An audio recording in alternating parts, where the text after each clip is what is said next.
السلام عليكم ورحمة الله تعالى وبركاته الإخوان. هذه الرسالة كنوجهها للناس ديال الناظور.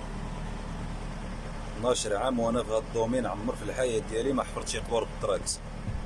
فلهذا الإخوان الواحد يدي الاحتياط ديالو. هذيك اللي كيتجارى، هو اللي ما كيديرش الكمامة، واللي كيقول الكورونا ما كايناش، ها القبر ولا كيتحفر بالتراكس الشريف.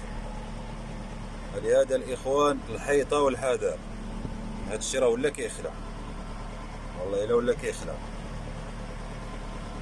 والناس ديال الناظور وي مزيغن وي ريفيين عم حضم يخفنوهم، بقيت انا يدقاو يتسليك شا غيمضر انا وما ندور نخدميه نستريكس نشبع على استعجبوا، والله الا استعجبوا. كاين تراكسه باش تغلبن على حسابي نيت متنس كورونا ذي النظر. المهم ثاني هذه الرساله يوضن النظر او من الاحتياطات هنوما ما قد دقا يساكوا. السلام عليكم.